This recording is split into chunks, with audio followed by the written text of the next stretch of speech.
Tuesday. I don't know. I got nothing. I know. Why did my screen just go darker? Oh God, I could make it brighter. Just everything is off the rails. I would like this to be less bright. Well, I think you've accomplished that through alcohol. Oh. I don't know. It's going to be bright. I could probably just turn off this. And he's not referring to commentary if you're watching or listening. Yeah. I mean, these are things we could do prior to start recording, but No, you're more of a shotgun approach. Mm-hmm. You know, it's okay. It is okay. AMD announced, which maybe I'm a little still foggy-brained, but it's felt like late last night, their Zen 4 AMD chipsets, and I mean, surprising nobody. You're not foggy. This announcement arrived at 10:30 or something last night, so it must have been made maybe in Taiwan or something. Maybe they're Something pulling like them off the line. Look, they're so fresh. Like here, they're still warm. Anyway, so there's starting at $299, which is not a bad price for. I think it's 6-core, 12 threads, the 7600X, and then ramps all the way up to the 7950X, which is 16-core, 32 thread for 700 bones, which is a lot of money, but but not that much money for what you're getting. You know, this is not something I'm going to be able to articulate well right now. Also, I just noticed I didn't ever clean up my office. But anyway, it's in the middle of a little refurb there. Anyway, so I've been testing these computers this year. In fact, all of a sudden, I have a ton of them in-house.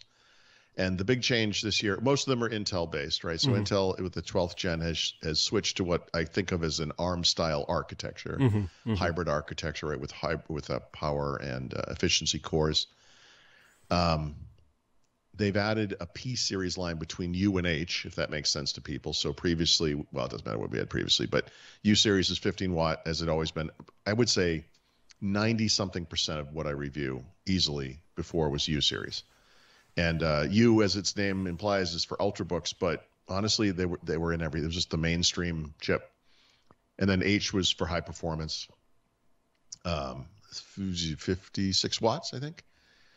And for the 12th gen, they've added a P series, which kind of sits in the middle. It's 28 watt. I will call it for performance. It sacrifices a bit of battery life for a bit of performance, that kind of thing. I have had so many problems with performance on these chips. These computers, I keep reading other reviews waiting to see some hint of anyone having something like this. And I finally saw something where someone reviewed I think it was a U-series chip, but what they were talking about was that they used to, when you think about power, I think of it as power management modes, but really it's a power/power management mode. Yeah, most PCs are in balanced mode to begin with, right? And you can go to high performance or you can go down to more efficient or whatever they call it. Those things change how the CPUs work. They impact the performance and the performance throttling, as well as the battery life. The simplest way to say it, heat and noise and all that stuff. And I guess what this person basically said was that it appears that the delta between balanced and high performance is dramatically higher with these new 12th gen chips. And my theory all along has been that I don't think software is optimized for this type of chipset. I just don't think the optimization's there, right? We've had, I don't know when the Core 2 Duo or the Core Duo, the original, I think the first one was called a Core Solo, and then I think Core Duo and Core 2 Duo, whatever it was. I don't remember what year that was, but we're talking at least a decade, if not 15 years of really the same basic architecture, if that makes sense. The reason I bring this up now is because you just mentioned AMD and 6-core, I think you said 8-core, was the high end, the highest end desktop was how many cores? 16 core, 32 16 thread. Core. Yeah. So AMD has sort of been doing this. I don't know if you know enough about AMD and their architecture to know whether they technically describe these things as performance and efficiency cores. I bet they do not. But I in the old way of doing cores, all cores were created equal, and I would imagine that Intel and their brute force approach to computing, a 4-core U series, whatever, 11th gen and prior, those things would have some level of whatever, we could just call it, like, say it's a level 10 of performance maxed. And I bet the way what AMD has done is taken a half step toward a hybrid architecture where they have more cores, but those cores only max out at like 7 or something. I'm just making numbers up, just to kind of spread the power out among more efficient but less powerful cores and achieve better performance and efficiency overall through the distribution of computing tasks, or however you want to call it, processes, whatever.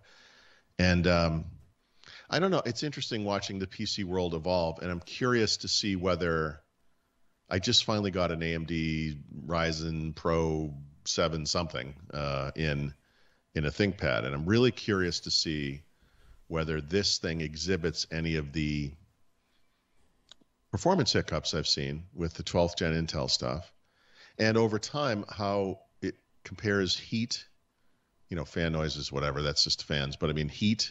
Battery life, and just general, performance / efficiency. I've always been intrigued. Well, not always. In recent years, I've been intrigued by AMD and their resurgence and their approach to computing architecture and how it differs from Intel. And with Intel going like full bore into this kind of hybrid world, it's the same discussion, but one half of the equation has changed now. I'm just curious how this all plays out.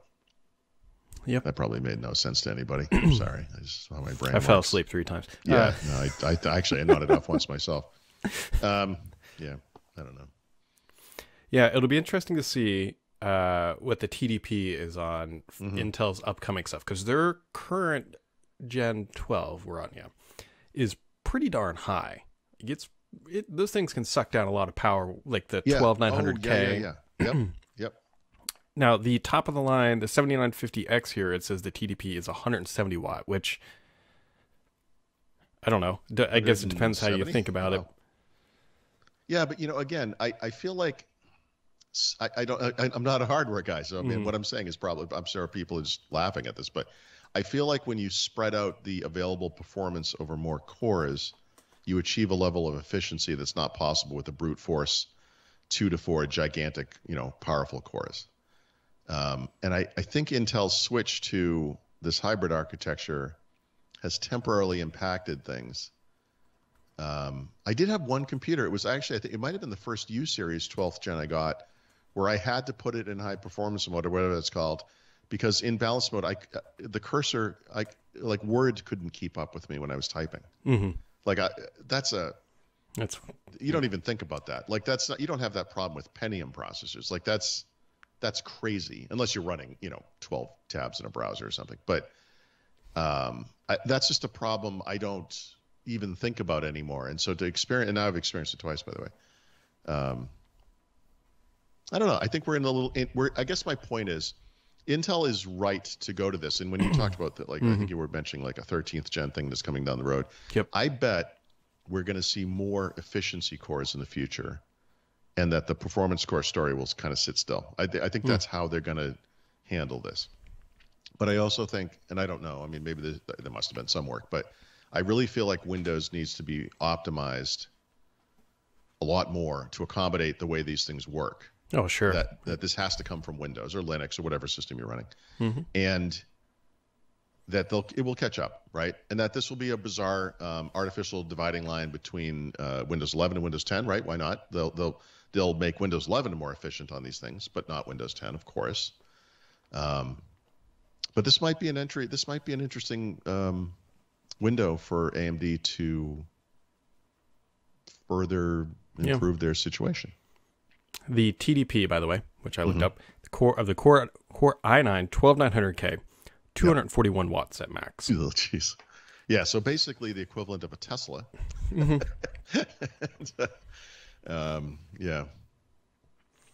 Core i9.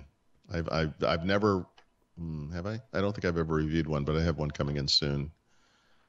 I don't know. I just, as a general statement, it is fascinating to me that we all used U-series processors for several years in a row, and now that there's this other option available, the majority of the computers I reviewed this year are in fact this new P series and not U series. And that is an interesting trade-off that I'm not sure. Maybe it just speaks to the fact that most people with laptops aren't taking them anywhere, and it doesn't matter if it's 6 hours of battery instead of 8, that kind of thing. I don't know. It's just I'm trying to. Someday I will write about this. I'm trying to turn it into something that makes sense, and clearly that moment has not arrived. I'm sorry. I don't know. Also, if you had all your chips in the Facebook gaming basket, they have, or had, I think they're going away, dedicated Facebook gaming apps for iOS and Android. They said that those are going away, and that some of the features will go into the main Facebook app. Yeah. I heard they were doing this with Messenger, right? Facebook Messenger has got to be one of the most popular apps or services in the world. Mm-hmm. They're talking about rolling that back into the app.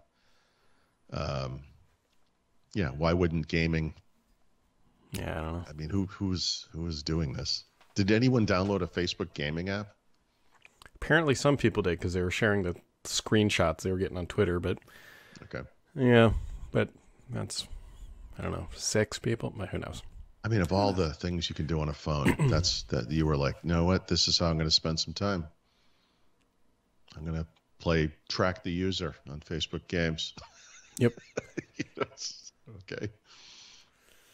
Yep. The only other interesting little tidbit that's out there now in the public is Jeffrey Snover, who left Microsoft as a technical fellow, is now at Google as a on the site reliability engineering team, which is a different move. Yeah, well, you know what though? So Jeffrey Snover is most famous for creating PowerShell. Mm-hmm. He was involved with that part of the Windows Server team, and whatever that became over time. Probably just Windows management, whatever you want to call it. But for the past several years, he's been working. He's in a different part of Microsoft. It's like it's Microsoft 365, but it's like it wasn't like Microsoft Graph kind of stuff. So it was he was working on the API stuff for a while. I knew that. Yeah, which I don't know. I love Jeffrey Snover. I've known him for many years. A great guy. He's come to a lot of our events and things. He's just a superhuman being. But I assume, just kind of, you follow him on like Twitter and everything, right? So you must have seen like the past couple of years of him kind of parroting the Microsoft inclusivity nonsense on, and it's like I have to imagine, and I am imagining, I haven't spoken to him yet, I'm going to, but that he just got tired of that, and he's not ready to retire, obviously. I can't imagine. He needs, money at this point, but I'm sure part of the qualification or part of the requirement he had for this job was that he work remotely. He doesn't want to move to Silicon Valley. And they've got a big office up in Seattle too. Yep. And, he's got a big brain. He wants to keep it busy. I get it, but at least he didn't end up at Meta, And I guess you could make the argument. We're talking about infrastructure here. He was sort of in that world at Microsoft. Yeah. I mean, it just seems you go from like the technical fellow, which, by what we understand about the roles, like you can just kind of go do whatever you want to a very specific, like, I wonder if Google reached out to him or if he just said, Google, find me a spot. I think when you're in that position in life, listen, he got hired by Google during a Google hiring freeze. Think about it. Yeah, that is true. Right. Those things only apply to humans. He's a special intelligence and person. So, yeah. Well, I wish him well. We know a lot of ex-Microsofties now. There was a period of time where all of them, and I mean like almost literally all of them, ended up at Amazon for a little while. Google obviously is a big destination, and Meta in more recent years. When that whatever they called the team, the mixed reality, Alex Kipman part of the company, that whole team left, and they all went to Meta, like all of them. Almost, not literally, but almost literally. Don Box is over there, for example. Yep. So is Gable. I know, which is like what? That's been a long time now. Yeah.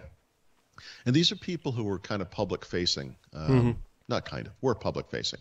And what I mean by that is blog posts, industry events, public speaking, and we'll see what happens with Snover, but these guys have all just disappeared.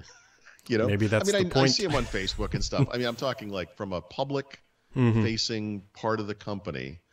The earliest example of this, by the way, was Mark Lukowski, one of the initial NT architects, part of that team that came over from Digital, Dave Cutler, and all those guys. I believe was heavily involved. I could be wrong about this. I think he helped create the NTFS file system. Ended up at Google. And by the way, it was the subject of a Steve Ballmer rant. Steve Ballmer went in and punched a hole in his wall when he did this. So things have changed a little bit. But not us. No, we're sorry, everybody. We're not evolving. We're learning. We're improving.